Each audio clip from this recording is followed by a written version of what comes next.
Hello guys, तो मेरा नाम है नवीन सिंह भंडारी और आज हम लोग पढ़ने जा रहे हैं फिजिक्स का डुअल नेचर का अगला लेक्चर। हमने फोटो इलेक्ट्रिक इफेक्ट की बात कर ली थी। आज हम पता है क्या है, एक छोटा सा टॉपिक है डी ब्रोगली का, और उसके बाद हम ना अगली क्लास में इसके सारे सवाल वगैरह कर लेंगे। ठीक है ना? ठीक है। मैं अगली क्लास में इसका 1-1.5 घंटे का वीडियो बना दूंगा जिसमें कि हम सारे सवाल हम एक साथ रख लेंगे। ठीक है। अभी हम क्या देखने जा रहे हैं, देखो अभी तक हमने जो देखा था ना, हमने ये देखा, देखो दो चीज थी। जब मैंने चैप्टर को स्टार्ट किया था तो मैंने वहां पे भी बताया था आप लोगों को, दो चीजें थी हमारे पास। क्या है, एक होता है मैटर और एक होती है रेडिएशन। एक होता है मैटर, एक होती है रेडिएशन। मैटर का तो पार्टिकल नेचर होता ही होता है, तो हमें पता है कि जैसे ये मार्कर है, इस मार्कर का क्या है, एक पार्टिकल नेचर है। हाँ है ना? ये जो हमारे पास मार्कर है, देखो ठंड काफी बढ़ चुकी थी और तो मैंने सोचा भैया क्यों ना चेंज कर दिया जाए, है ना? तो है ना, अब तुम मुझे अगले 2 महीने तक इस स्वेटर में देख सकते हो। ठीक है, तो मैं ये कहना चाह रहा हूँ ये हमारे पास क्या है, एक मैटर था। ये हमारे पास एक मैटर था, ये मैटर है। तो ये मैटर जब मूव करेगा तो ये हमें पार्टिकल की तरह दिखेगा। ये मार्कर जब मूव कर रहा है तो मुझे पार्टिकल की तरह, एक पार्टिकल मोशन कर रहा है, दिख रहा है।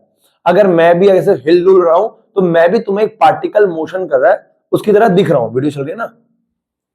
यस। तो मैं भी तुम्हें एक पार्टिकल जो मोशन कर रहा है उसकी तरह दिख रहा हूं। गाड़ी चल रही है तो गाड़ी भी एक पार्टिकल है और वो मोशन कर रही है। ठीक है, ये भी ठीक है, ठीक है, ठीक है।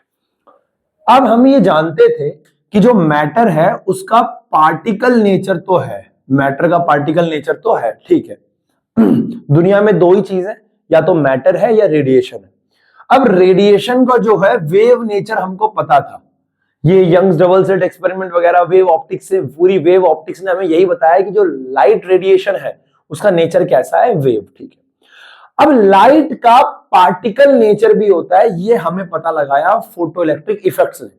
फोटो इलेक्ट्रिक इफेक्ट्स हमें पता लगा कि लाइट आ रही है एक पार्टिकल की तरह, एक पैकेट की तरह लाइट आ रही है। पैकेट, एनर्जी के पैकेट्स आ रहे हैं, क्वांटा, प्लैंक्स ने बोला है ना, क्वांटा पैकेट आ रहे हैं, और वो पैकेट एक पार्टिकल है और वो आ रहा है, इलेक्ट्रॉन निकाल ले जा रहा है। तो यहां से हमें ये समझ में आया कि लाइट का पार्टिकल नेचर भी होता है।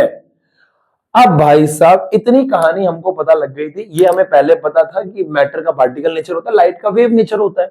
अब दुनिया में दो ही चीजें हैं।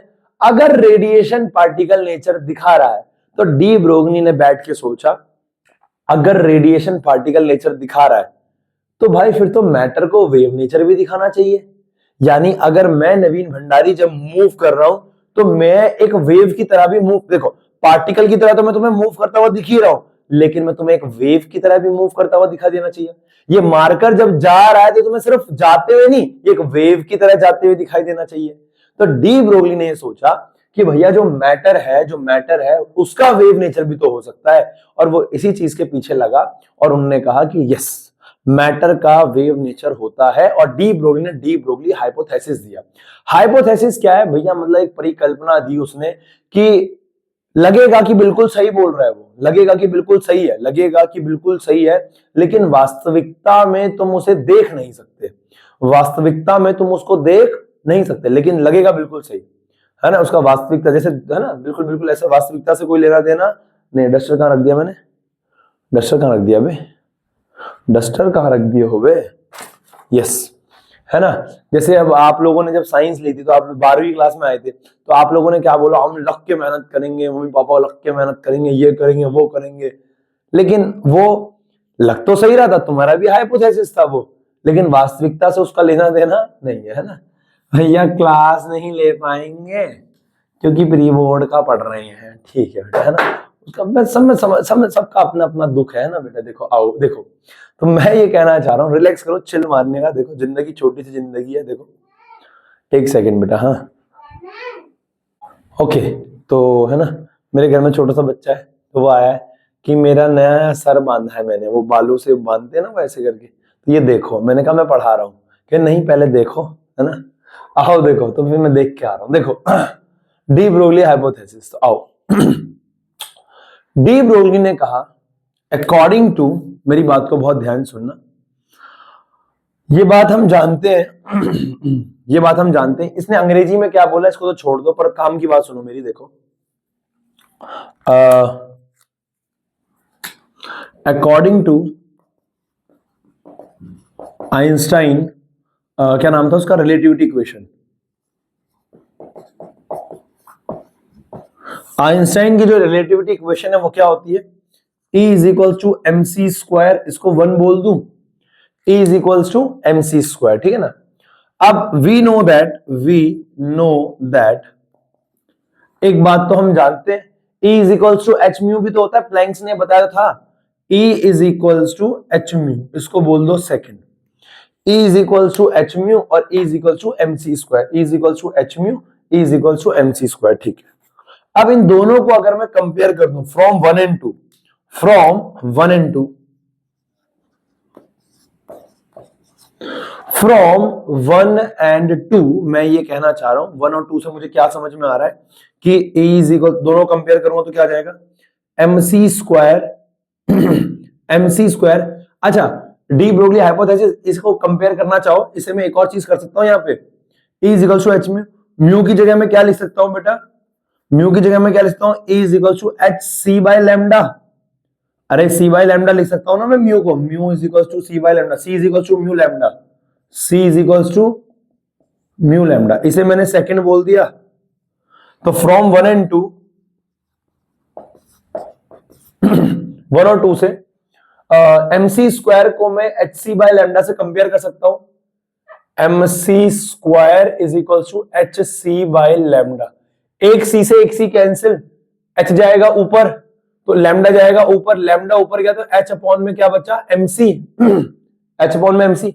सी क्या है, स्पीड ऑफ लाइट, क्या मैं स्पीड ऑफ लाइट को v से दिखा दूं तो यहां पे मैं c को क्या लिख सकता हूं, v, तो ये क्या आ जाएगा, lambda is equal to H upon में एम वी। अरे ये हमारे पास डी ब्रोगली वेवलेंथ है। आराम से रिलैक्स करो, समझा रहा हूं। इसको मैं ऐसे भी लिख सकता हूं, lambda is equal to H upon में, बेटा एमवी क्या होता है, मोमेंटम, एमवी क्या होता है, मोमेंटम, तो यहां पे क्या आ जाएगा p, एमवी क्या होता है, मोमेंटम, यहां पे क्या आ जाएगा p, ये हो गया हमारे पास। ये तो बताइए, p is equal to MV, momentum, momentum, yes, p is equal to MV. ये हमारे पास डी ब्रोगली हाइपोथेसिस से डी ब्रोगली वेवलेंथ निकल के आई। अब यार ये था क्या, ये तो हमारे समझ में आया नहीं यार। देखो, मोमेंटम किसके पास होता है, पार्टिकल के पास, मोमेंटम किसके पास होता है, पार्टिकल। अगर ये मार्कर मूव कर रहा है तो इसके पास क्या है, मोमेंटम है, मोमेंटम होता है बच्चे पार्टिकल के पास। तो ये जो पार्टिकल है हमारे पास, उसके पास क्या है, पी मोमेंटम है, ठीक। वेवलेंथ किसके पास होती है, वेवलेंथ होती है वेव के पास, वेवलेंथ होती है वेव के पास। तो एक चीज जिसके पास मोमेंटम भी है और उसके पास वेवलेंथ भी है, तो इसका मतलब क्या है, वो पार्टिकल नेचर भी दिखा रहा है और वेव नेचर भी दिखा रहा है। ये था उसका हाइपोथेसिस। तो मैंने डी ब्रोगली से पूछा, भाई तुम डी ब्रोए बोलो, ब्रोगली बोलो, मुझे कोई समस्या नहीं, मुझे वैसे भी कोई आपत्ति नहीं है, अंग्रेजी में मेरा हाथ वैसे भी ढीला है, ठीक। तो मैं ये कहना चाह रहा हूं कि भैया ऐसा है कि हमारे पास क्या है। अब मैंने डी ब्रोगली से पूछा, मैंने कहा डी ब्रोगली भाई एक बात बता, कह रहा क्या बता तू, क्या बताओ बता। मैंने कहा भाई एक बात बताओ, मतलब अगर ये मार्कर मूव कर रहा है तो ये मूव करते समय पार्टिकल और वेव दोनों नेचर दिखा रहा है, कहता हाँ। मैंने कहा डी ब्रोगली भाई जब मैं मूव कर रहा हूं, कह रहा हाँ, तू पार्टिकल और वेव दोनों नेचर दिखा रहा है। मैंने कहा कैसे भाई, साबित करके दिखाइयो। कह रहा है एक एग्जांपल लेते हैं। मैंने कहा ठीक है भाई ले ले। तो एक एग्जांपल सुनो, केस 1, और यहां पे मैं पकड़ रहा हूं केस 2, केस 2, ध्यान सुनना। मान लो हमारे पास क्या है, एक बॉल है, हमारे पास क्या है, एक बॉल है ना, हमारे पास एक बॉल है। वीडियो चल रही है ना बेटा, कोई दिक्कत परेशानी नहीं बेटा, है ना। एक बॉल है हमारे पास, ये बॉल है। इस बॉल को जो वेलोसिटी है, इस बॉल की जो वेलोसिटी है वो है कितनी, मान लेते हैं 100 मीटर स्क्वायर, मीटर पर सेकेंड, 100 मीटर पर सेकेंड। और इस बॉल का जो मास है मान लेते हैं 1 kg है, 1 किलो की बॉल है। हालांकि 1 किलो भारी हो जाता है, पर मान लो यार 1 किलो की बॉल है भाई साहब, 1 किलो की बॉल 100 मीटर पर सेकेंड की रफ्तार से जा रही है, ठीक है ना। ठीक है, जब ये बॉल मूव कर रही होगी, जब ये बॉल मूव कर रही होगी तो क्या ये वेव की तरह नेचर शो कर रही होगी, आओ देखते हैं। तो according to de Broglie hypothesis, according to de Broglie,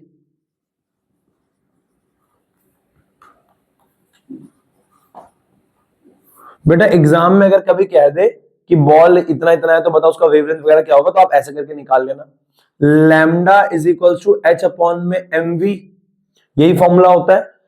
lambda is equal to H कितना है 6.626 इंटू 10 की पावर माइनस 34 जूल सेकंड, और मास कितना है 1 kg 1, और वेलोसिटी कितनी है 100 मीटर पर सेकंड, बराबर है 100 मीटर पर सेकंड। अब ये 100 10 की पावर 2 ऊपर जाएगा तो -2 हो जाएगा, -2 हो जाएगा 10 की पावर -36 हो जाएगा। तो लैम्डा क्या आ गया 6.626 इंटू 10 की पावर -36 मीटर। भाई 10 की पावर -36 मीटर, यानी अगर मेरे हाथ में ये बॉल है, लेट्स सपोज ये एक बॉल है, ये क्या है एक बॉल है, जैसे कि मेरे पास बॉल तो नहीं पड़ी है इस कमरे में, लेकिन ये पड़ा है भाई साहब, हमारे पास क्या है चल रहा है ये, हाँ हमारे पास एक बॉल है, लेट्स सपोज ये एक बॉल, ये बॉल अगर क्या है, ये बॉल अगर क्या है, अगर ये बॉल जा रही है 1 किलोमीटर पर सेकंड की रफ्तार, 1 kg इसका मास है, चल रहा है 1 kg इसका मास है, और ये 100 की रफ्तार से जा रही है। तो ये पता है असल में ऐसे नहीं जा रही, ये ऐसे जा रही है चिक चिक चिक चिक चिक चिक चिक चिक चिक चिक चिक चिक चिक चिक। तो भैया इसकी वेवलेंथ हमें दिखती क्यों नहीं है, बताता हूँ क्यों नहीं दिखती है, क्योंकि बेटा उसकी वेवलेंथ बहुत कम है, बहुत कम है। अबे 10 की पावर -36 यानी 36 बार 0.00000000000 ऐसे 36 बार मीटर, यानी देखो अगर मान लो ये वेव है, अगर वो एक वेव बना रही है तो ये वेव की लेंथ होगी, तो भाई ये तो बहुत छोटी वेवलेंथ है, मतलब इतनी छोटी दिखेगी भी नहीं, इतनी छोटी वेवलेंथ है। तो 10 की पावर -36 इतनी कम उसकी वेव आती है, इसी वजह से जो बॉल है, अब डी ब्रोगली कह रहा है, मैंने पहले कहा था हाइपोथेसिस, सुनने में बढ़िया लगेगा लेकिन वास्तविकता में तुम्हें दिखेगा नहीं, इसीलिए उसका वेव नेचर तुम्हें दिख नहीं पा रहा। मैंने कहा और समझेगी भाई, कह रहा नवीन भाई मान ले एक इलेक्ट्रॉन है, मैंने कहा मान लिया भाई, तूने कहा मान लिया, ये एक इलेक्ट्रॉन है, अगर एक इलेक्ट्रॉन है और ये इलेक्ट्रॉन मूव कर रहा है, सेम बेटा वेलोसिटी है 100 मीटर पर सेकेंड, और इलेक्ट्रॉन का मास ऑफ इलेक्ट्रॉन सबको पता है 9.1 इंटू 10 की पावर -31 kg होता है, 9.1 इंटू 10 की पावर -31 क्या होता है kg होता है, ठीक है इलेक्ट्रॉन का मास। अब मैंने कहा अगर ये मूव कर रहा है तो सेम वही बात अकॉर्डिंग टू डी ब्रोगली,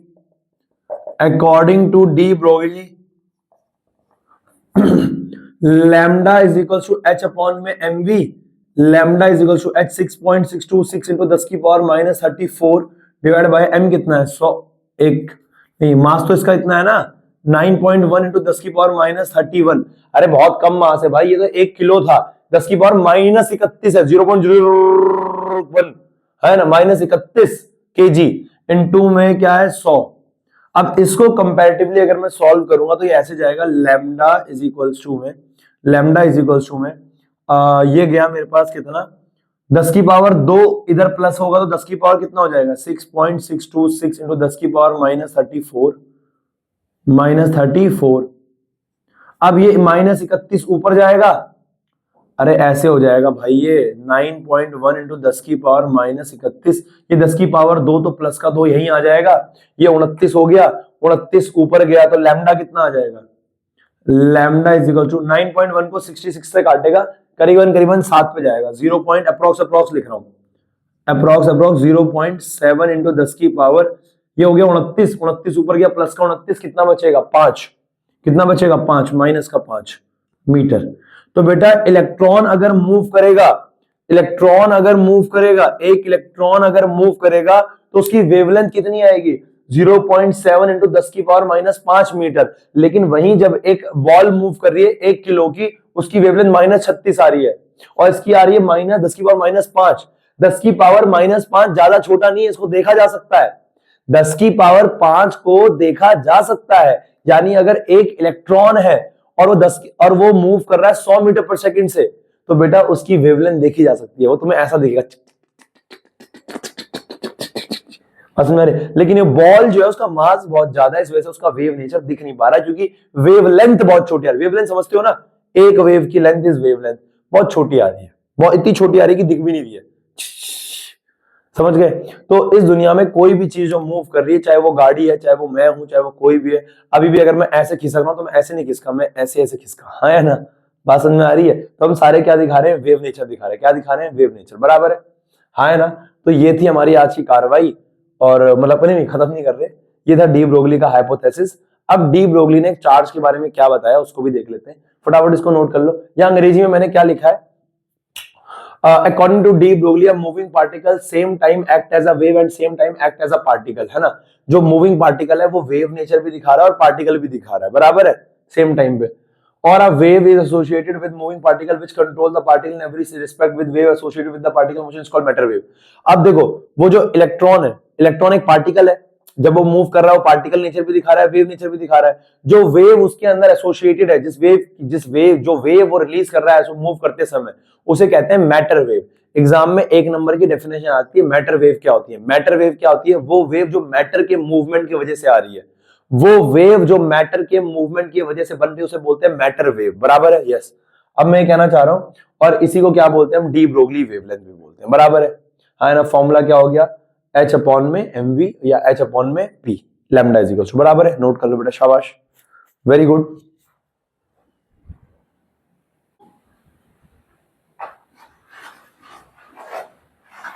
हो गया बेटा, आगे बढ़े, आगे बढ़े, ठीक है। अगला हमारे पास है D Broglie wavelength for a moving charge particle.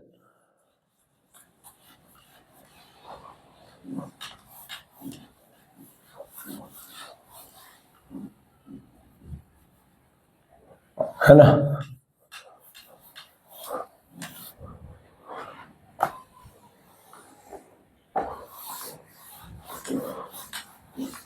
और बताओ, पढ़ाई वढ़ाई कैसी चल रही है बेटा तुम्हारी? तुमने मेरे को अभी भी नहीं बताया बेटा तुम्हारा पेपर कैसा गया था, केमिस्ट्री का, फिजिक्स का, है ना।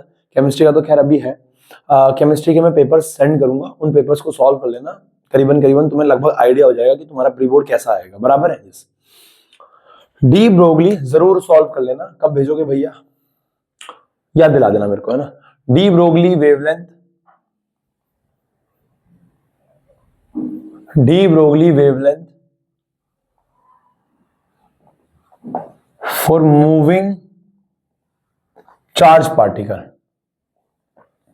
कोई भी एक चार्ज का पार्टिकल है, मान लो वो मूव कर रहा है कोई भी एक चार्ज का पार्टिकल है, मान लो वो मूव कर रहा है, ठीक है ना, ठीक है वो मान लो मूव कर रहा है। अब देखो, मैं ये कहना चाह रहा हूं, मैं ये कहना चाह रहा हूं, मैं ये कहना चाह रहा हूं, मैं ये कहना चाह रहा हूं, मैं ये कहना चाह रहा हूं, देखो हमारे पास क्या है, हमारे पास क्या है, हमारे पास क्या है, हमारे पास क्या है, देखो ऐसा है, एक हमारे पास क्या है, एक मान लो ऐसे हमने एक प्लेट लगा रखी है, ये मान लो एनोड कैथोड कुछ भी मान लो,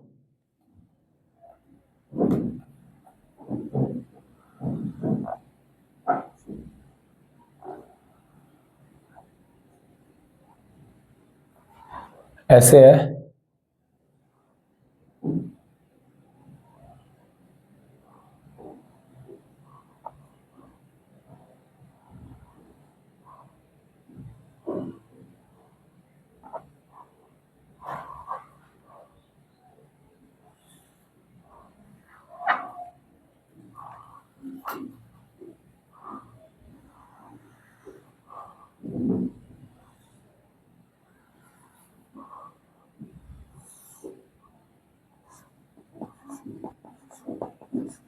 इतनी देर में तो बेटा तुम लोगों ने वीडियो को 10 सेकंड आगे खिसका दिया होगा, है ना।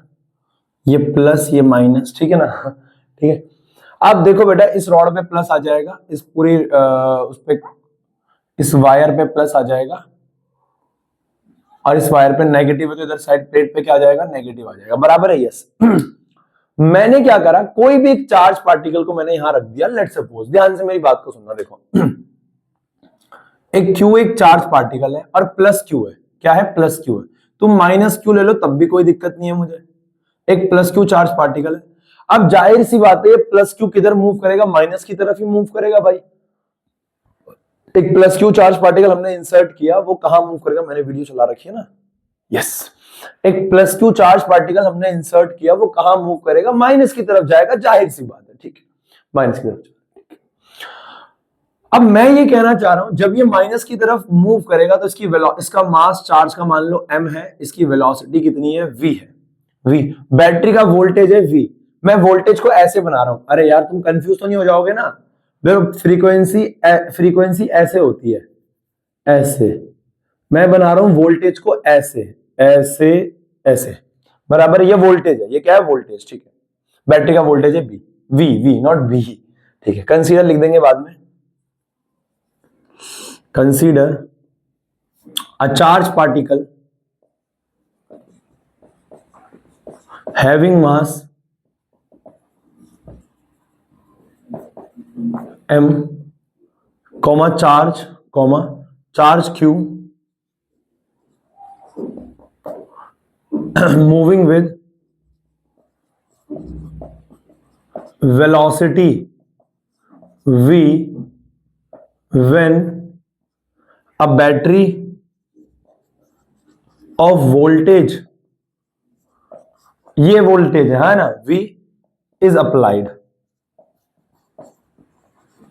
तो जब v वोल्ट का बैटरी अप्लाई किया वोल्टेज तो वो ऐसे मूव करने लग गया, ठीक है ना। ठीक ठीक है ठीक है, आओ देखो, according to de Broglie hypothesis. अब यहां पे ये बात तुम्हें पता है बेटा, ये बात तुम लोगों को पता है, according to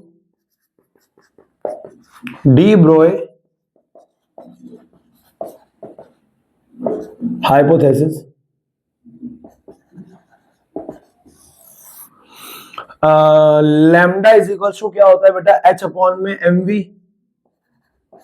H upon mv, या एमवी को मैं क्या लिख सकता हूं, एच अपॉन में पी, इसको मैंने 1 बोल दिया, एच अपॉन में पी, ये बात आपको पता है, यस। अब यहां से एक बात सुनो, वी नो दैट बेटा तुम एक बात बताओ, अगर कोई चार्ज मूव कर रहा है, उसका मास भी है, अगर वो मूव कर रहा है उसके पास वेलोसिटी भी है, और मास वेलोसिटी है तो वो उसके पास काइनेटिक एनर्जी भी होगी, kinetic energy half MV square. तो यहां कुछ काइनेटिक एनर्जी के टर्म्स में फॉर्मूला ले आए, तो भाई मोमेंटम का काइनेटिक एनर्जी के टर्म्स में रिलेशन होता है, सबको पता होगा, मैं फिर भी लिख रहा हूं, वी नो दैट यार वैसे सबको याद ही होता है, ये डायरेक्ट लिख दूं बेटा, मोमेंटम का फॉर्मूला सबको याद होता है, P इज इक्वल टू में √2m काइनेटिक एनर्जी। याद है तो ठीक है, नहीं याद है तो मैं बता देता हूं कैसे आता है। काइनेटिक एनर्जी होता है half mv square multiply and divide by m। अगर मैं मल्टीप्लाई एंड डिवाइड करूं m से, multiply and divide by m, तो ये क्या हो जाएगा, kinetic energy is equal to half mv square into में m डिवाइड बाय m। तो ये क्या आ जाएगा, हाफ mv का whole square divide by m, और ये क्या बन जाएगा, half p square by m, है ना। तो यहां से p स्क्वायर क्या आ जाएगा, p square is equals to 2m kinetic energy. तो p क्या आ जाएगा, यहां से p आ जाएगा √2m काइनेटिक एनर्जी, इसको बोल रहा हूं सेकंड, क्या बोल रहा हूं, सेकंड, यहां पे थोड़ा और आ जाएगा, इसको बोल रहा हूं सेकंड, क्या बोल रहा हूं, सेकंड, ठीक है। पुट 2 in 1, तो 2 को 1 में पुट करो तो मोमेंटम की जगह में क्या लिख सकता हूं, lambda is equals to H upon में √2m kinetic energy, 2m kinetic energy. ये एक फॉर्मूला एक और है, ये भी आपको याद होना चाहिए, h अपॉन में 2m काइनेटिक एनर्जी। हालांकि आपको ये याद होगा मोमेंटम का 2m काइनेटिक एनर्जी होता है, तो ये आपको ऑलरेडी याद था, तो आपने बस यहां पे लिख दिया, बराबर है। अब एक सेकेंड, काइनेटिक एनर्जी का फॉर्मूला मैं वोल्टेज के टर्म्स में कैसे लिख सकता हूं, देखो इसको मैंने बोल दिया 3, ये आपको याद होना चाहिए, तीसरा भी लास्ट में मैं कंक्लूजन दूंगा। देखो आप लोग एक बात जानते हो, काइनेटिक एनर्जी का फॉर्मूला एक होता है E इंटू वी। देखो हेयर, क्या तुम एक फॉर्मूला जानते हो, W इज इक्वल टू में W, देखो सिंपल भाषा में अगर मैं बात करूं ना, तो W इज इक्वल, देखो ये वोल्टेज की डेफिनेशन सबने पढ़ी है, वोल्टेज वोल्टेज वोल्टेज क्या होता है, work done per unit charge, work done per unit charge, W by Q, W by Q. अब यहां से W क्या आ जाएगा, W आ जाएगा V इंटू क्यू, ये मैंने आपको स्टॉपिंग पोटेंशियल में भी बताया था, V इंटू क्यू या QV बोल दे, Q इंटू V। अब W इज इक्वल टू क्या आ गया, Q into V।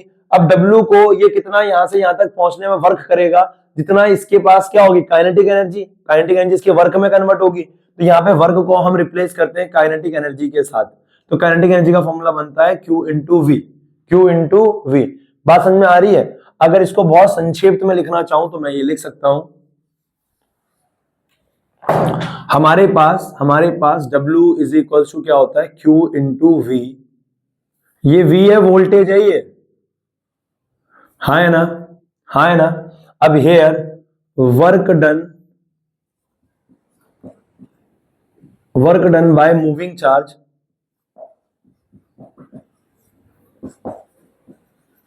will be equals to its kinetic energy. उसका वर्क डन काइनेटिक एनर्जी के बराबर होगा, तो वर्क डन को मैं काइनेटिक एनर्जी के बराबर पुट कर सकता हूं।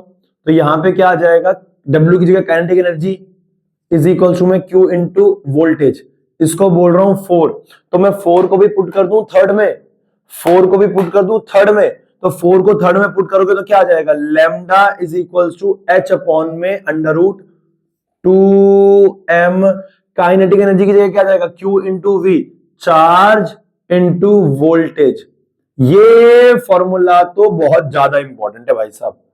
अगर मैं आपको निचोड़ निकाल के दूं, अगर तुम मुझसे कहो कि भैया एक ऐसी चीज बता दो जो मजा आ जाए, तो भैया आपको ये नोट आपको पता होना चाहिए भैया, ये नोट आपको पता होना चाहिए। Note number one, lambda is equal to H upon MV को क्या लिख सकते, एमवी को क्या लिखते हो, पी को क्या लिख सकते हो, under root 2m kinetic energy, H upon under root 2m kinetic energy को Q इंटू V। ये आपको फॉर्मूला पूरा का पूरा याद होना चाहिए भाई। ये मैंने बता दिया, चारों फॉर्मूले हैं, ये आपको याद होने चाहिए। दिख भी रहे हैं साफ, दिख रहे हैं, हाँ साफ जिंदा चमक रहा है भाई। तो मैं ये कहना चाह रहा हूं, lambda is equal to H upon MV, H upon P, H upon 2m kinetic energy और H अपॉन में under root 2m Q into V। Clear है, ये हो गया पहला। ये सारे बेटा अपने दिमाग 10 बार लिखेगा, याद हो जाएगा 10 बार। वैसे याद क्यों करना है, H अपॉन एमवी तो तेरे को पता ही है, एमवी को P लिख दे, P को under root 2m kinetic energy लिख दे, काइनेटिक एनर्जी को Q इंटू V लिख दे, बात खत्म। चार्ज इंटू वोल्टेज, बात खत्म। क्लियर है। और एक दूसरी चीज, अब सेकंड चीज, फॉर इलेक्ट्रॉन के बारे में आप याद कर सकते हो, कि मास ऑफ इलेक्ट्रॉन क्या होता है, 9.1 इंटू 10 की पावर माइनस 31 kg, और चार्ज ऑफ इलेक्ट्रॉन क्या होता है, 1.6 इंटू 10 की पावर माइनस 19 कूलम, बराबर है। तो यहां से लैम्डा इज इक्वल टू क्या आ जाना चाहिए, लैम्डा फॉर इलेक्ट्रॉन, H कितना है, H अपॉन में under root 2 mass of electron into charge of electron into voltage. जो भी वोल्ट है, वोल्टेज तो कुछ भी हो सकता है भैया, इलेक्ट्रॉन के लिए H तो पता ही है सबको, E पता है, M पता है ना, तो इसको रखो वैल्यू को। तो lambda of E is equal to H 6.626 into 10 की power minus 34 divided by under root 2 into 9.1 into 10 की पावर माइनस 31 इंटू में 1.6 इंटू 10 की पावर माइनस 19 इंटू में वोल्टेज, बराबर है। वोल्टेज है, वो वोल्टेज, वेलोसिटी है, चाटा मारूंगा एक कान के नीचे। तो इसको सॉल्व करोगे तो वैल्यू ये आएगी 12.27 इंटू 10 की power minus 10 metre divide by, इस अंदर ही अंदर को सॉल्व करके पूरा काट के ये आ गया, अंदर बचेगा अंडर रूट में वोल्टेज, बराबर है ये। अब 10 की पावर माइनस 10 को क्या लिख सकते हो, एंगस्टन। तो यहां पे क्या आ जाएगा, lambda for electron 12.27 angstrom divide by under root V। ये आपका इलेक्ट्रॉन के लिए ये फॉर्मूला भी आपको, ये वैल्यू आपको याद होनी चाहिए। ये भी जब इलेक्ट्रॉन के लिए तेरे से वेवलेंथ पूछे तो तेरे को ये मास और चार्ज को रख के मल्टीप्लाई करने की डिवाइड जरूरत ना पड़े। देख भैया, दो तरीके के बच्चे, एक जो कहेगा कि नहीं भैया हम याद बात ना करते, हम तो क्या करेंगे भैया 9.1 इसको सॉल्व करेंगे, मल्टीप्लाई करेंगे, वैसे तो बायोलॉजी वाला है, घंटा नहीं होने वाला, तो ये मल्टीप्लाई करेंगे, फिर काटेंगे, फिर करेंगे, फिर तो हो गए तेरे सवाल दिखाऊंगा प्रीवियस ईयर में, 1 नंबर 2 नंबर के सवाल है। इलेक्ट्रॉन के लिए वेवलेंथ पूछिए, वोल्टेज दे रखा है, तो वोल्टेज दे देगा भैया, तो डायरेक्ट सॉल्व कर लियो इसको। अरे डायरेक्ट क्या कर लियो, सॉल्व। तो दो चीजें यहां पे समझने वाली है कि अगर एक चार्ज मूव कर रहा है, चाहे वो अल्फा पार्टिकल है, चाहे वो बीटा पार्टिकल है, चाहे प्रोटॉन है, न्यूट्रॉन है, इलेक्ट्रॉन है, कुछ भी है, उसके लिए जो वेवलेंथ आएगी वो क्या आ जाएगी, मूविंग के लिए H अपॉन में अंडर रूट 2m/v। और भैया सार है ये H upon mv, H upon p, H upon 2m kinetic energy और H अपॉन में under root 2m/q into v। Clear है? इलेक्ट्रॉन के लिए क्या होता है 12.27।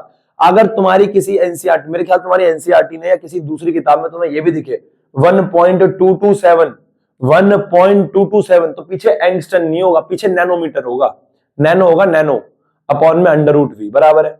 तो ये था हमारा डी ब्रोगली का पूरा हाइपोथेसिस, पूरा डी ब्रोगली, जिस बंदे ने हमें बताया कि अगर कोई चार्ज पार्टिकल है या कोई भी एक पार्टिकल है, इस दुनिया का कोई भी, ब्रह्मांड का कोई भी पार्टिकल है, तो वो वेव नेचर भी दिखाता है जब वो मूव करता है, और जो वेव वो उससे एसोसिएटेड, उससे जुड़ी हुई होती है, उस वेव को हम बोलते हैं मैटर वेव। क्या बोलते हैं? Matter wave. और जब एक चार्ज पार्टिकल मूव कर रहा है v वोल्टेज की वजह से, तो उसके लिए भैया वेवलेंथ ही आती है। क्लियर है ना? अब इसके ना एक दो अच्छे अच्छे सवाल हैं, एक बार वो देख लेते हैं, नोट कर ले भाई। अब बेटे जैसे हमारे पास ये सवाल है, सवाल अच्छा सवाल है, ठीक है ना? ये 2 नंबर का 2016 का सवाल है, 16-17 का सवाल है, ठीक है ना? प्रीवियस ईयर का सवाल है। तो बहुत सिंपल सवाल है भाई, बहुत सिंपल सवाल है। 2016 मतलब ना, हम मेरे ख्याल से उस टाइम में 12वीं में था मैं, मतलब 12वीं मैंने पास करी 17 में, 16 का सवाल है, मतलब कि मेरे 1 साल पहले आया था ये, ठीक है? तो ये कह रहा है an electromagnetic wave of wavelength lambda is incident on a photosensitive surface of negligible work function. Answer क्या कह रहा है देखो, एक बार ट्राई करो इस सवाल को यार, वैसे हो जाना मुश्किल, अच्छा सवाल है, ठीक ठाक है, मतलब बहुत मुश्किल नहीं है, लेकिन हो जाना चाहिए। देखो आंसर, इन चैप्टरों से क्या है ना, एक दो दूसरे ऐसे फॉर्मूले को ना प्रूव करने के लिए जरूर बोलेगा वो। देखो कैसे करना है इस सवाल को, an electromagnetic wave of wavelength lambda. देखो एक इलेक्ट्रोमैग्नेटिक वेव है जिसकी वेवलेंथ है लैम्डा, ये मान लो एक सरफेस है, ये एक सरफेस है, ये सरफेस है, वेवलेंथ लैम्डा। एक लाइट है जो इंसिडेंट करी है, और लाइट की जो वेवलेंथ है वो लैम्डा है, यानी E is equal to hc by lambda. Mu के बारे में तो कोई इंफॉर्मेशन नहीं है, तो hc बाय लैम्डा, ठीक है? Incident on a photosensitive surface of negligible work function.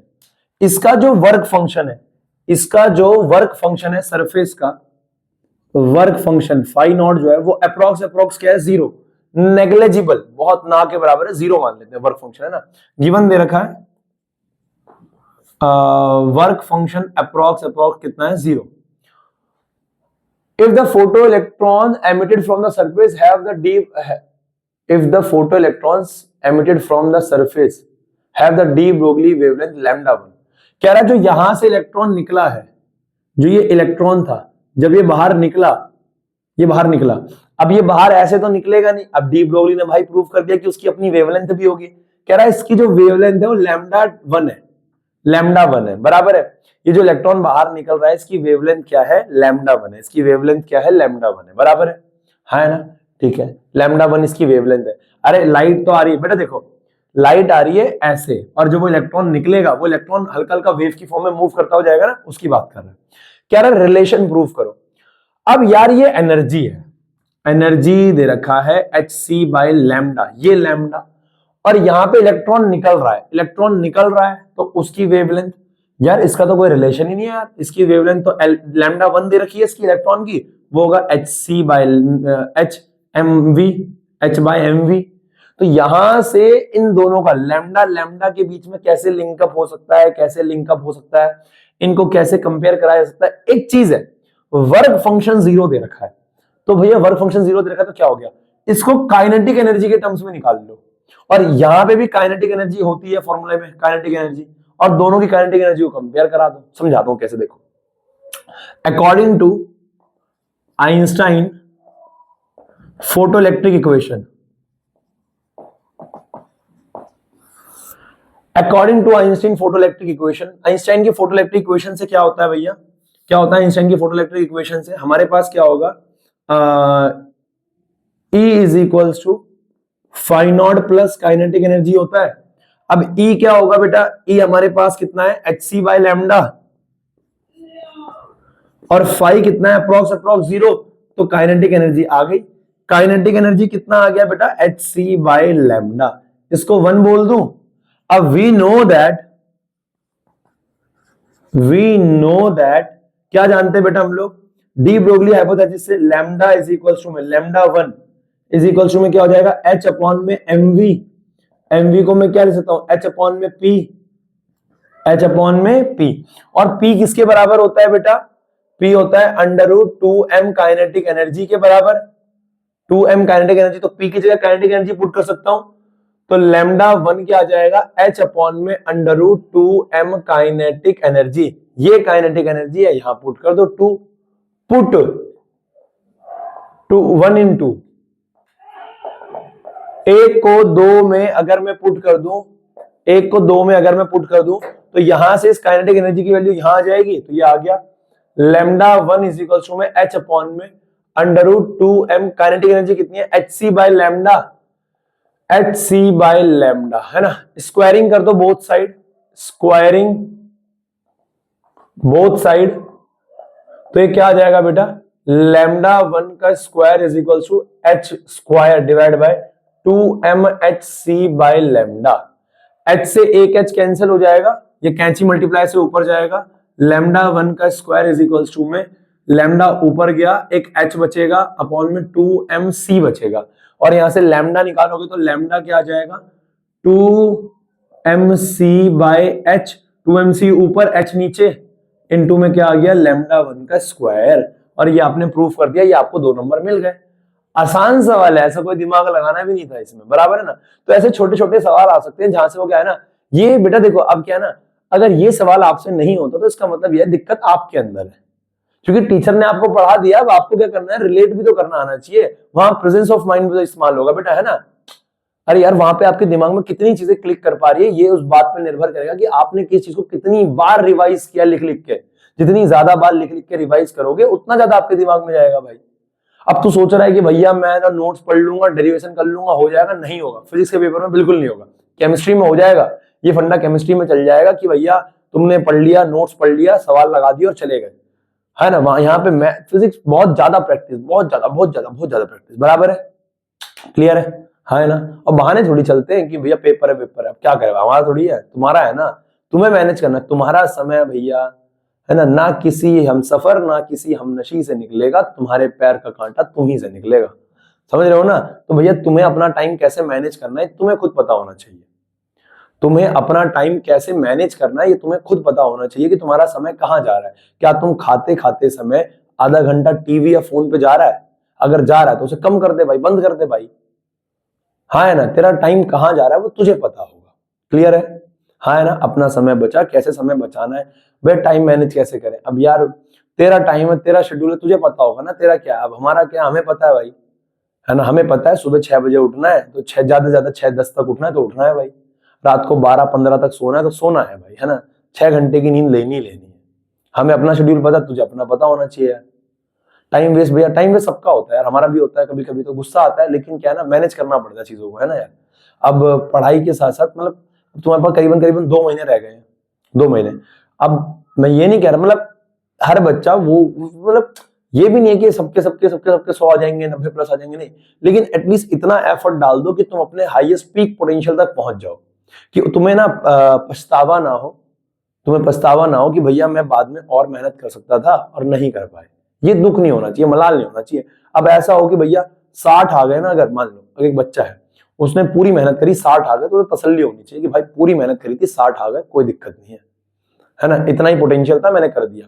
अब एक बच्चा जिसका पोटेंशियल 90 का है, 80 का है, लेकिन मान लो वो मेहनत नहीं कर रहा है और फिर कम आएंगे, फिर दुख होएगा, बाद में तकलीफ होगी, समझ रहे हो ना। तो वो ना हो कि भाई कर दो जितना आए, ठीक है यार, ठीक है, और एट दी एंड कौन सा नंबर कोई काम नहीं आता, हर कोई कुछ ना कुछ कर ही लेता है, बराबर है ना, लेकिन ये सोच के भी मेहनत ना करना बेकार है। देखो भाई समय कहाँ जा रहा है, तुम्हें अब इंग्लिश का पेपर है, सीएस का पेपर है, जिसका भी पेपर है, तो ये तुम्हें देखना चाहिए था ना पूरे साल भर। अभी विंटर वेकेशन आएगी, 15 दिन की छुट्टी पड़ेगी, कर दो भाई खत्म, रोज इंग्लिश का आधे घंटे 1 घंटे का लेक्चर पढ़ लो ना।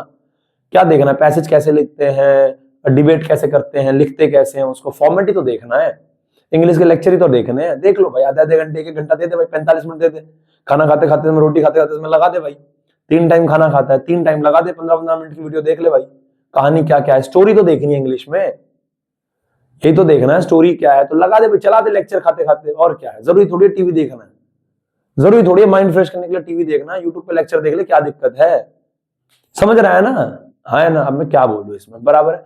Practice, self study, self study, self study, बराबर है, बहुत जरूरी है। वीडियो से कुछ नहीं होगा, बराबर है। कर ले भाई, सवाल कर ले।